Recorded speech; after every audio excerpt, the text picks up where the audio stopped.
On May 26, 2019, officers from the San Marcos Police Department responded to a 911 call reporting a possible physical disturbance between a male and a female. The man in question was John Kelly, someone who would soon face unjust consequences. What the caller didn't realize was that the so-called disturbance was nothing more than John and his wife having an argument in sign language, as both were deaf. When officers arrived on the scene, they didn't ask questions, didn't assess the situation. Instead, they immediately deployed their tasers, incapacitating a deaf man for simply trying to communicate.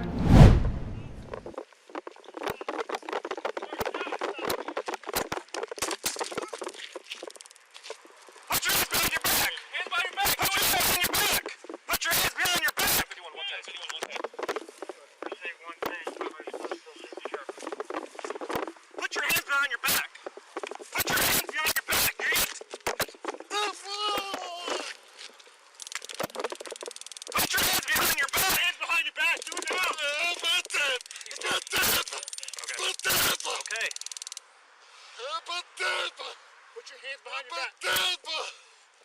Put your hands behind your back, sir. Alright, grab his hands. Stand up. Stand up. Stand up. Stand up. One very important thing to note is that it is clearly visible. The officers deployed their tasers even when John had his hands up and was visibly just trying to communicate. Get on your stomach. Turn around. Just have him stand up. I think he's cool.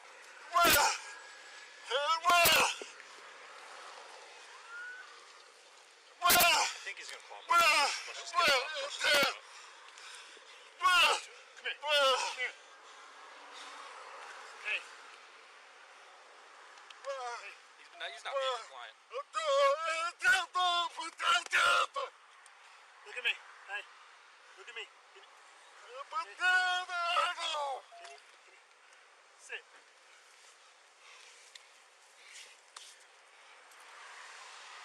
I'm doing myself in Baker 3 or at McCoy's. The other officers are going to be in front of DPS.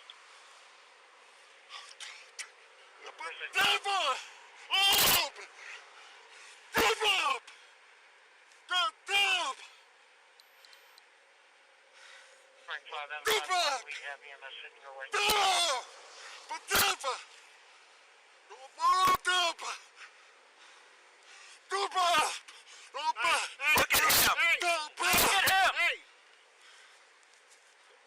Hold it. Give me your name. Baby Square.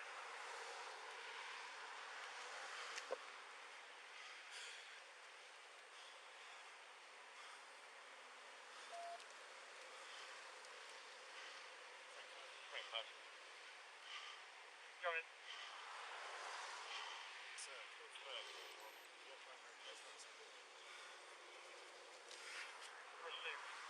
Partners up.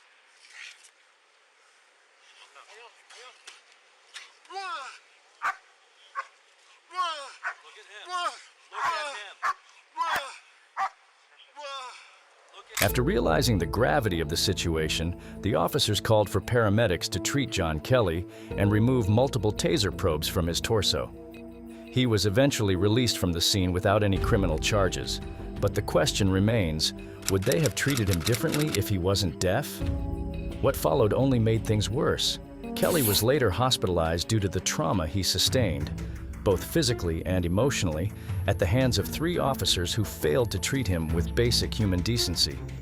In his official report, John expressed profound disappointment in the department, detailing how he was harassed, manhandled, and humiliated in front of his wife and children, all because he was simply trying to communicate. When an internal investigation was launched, the officers claimed they used tasers and force because Kelly had his hands under his chest. But the body cam footage tells a different story. Not only were his hands clearly visible, but Kelly was also seen trying to signal to the officers, motioning for them to write instead of yell. What's most horrifying is the realization that this wouldn't be the last time someone would be mistreated by this very department. In January 2021, Albion Levia became yet another victim of what many now describe as San Marcos Police's pattern of taser abuse. Officials claimed he was merely a passenger in a vehicle suspected of shoplifting over something as petty as phone charging cables. According to the report, Levia had his hands visibly raised, one holding his ID, the other recording the encounter on his phone.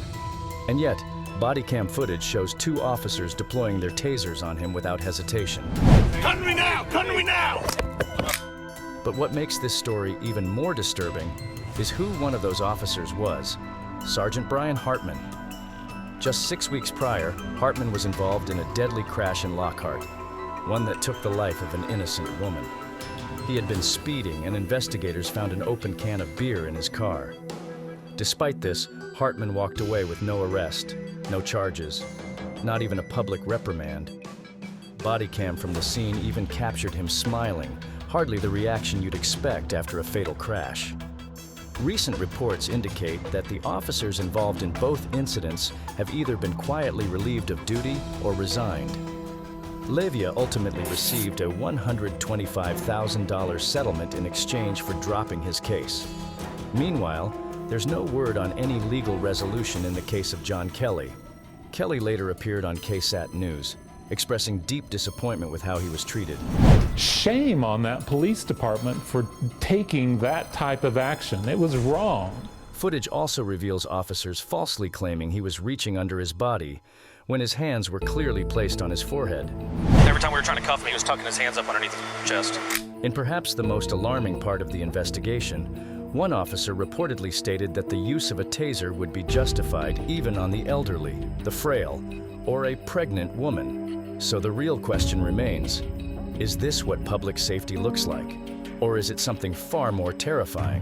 If you found this video informative, consider subscribing for weekly uploads on stories that matter. And for another shocking case of injustice, tap the video above.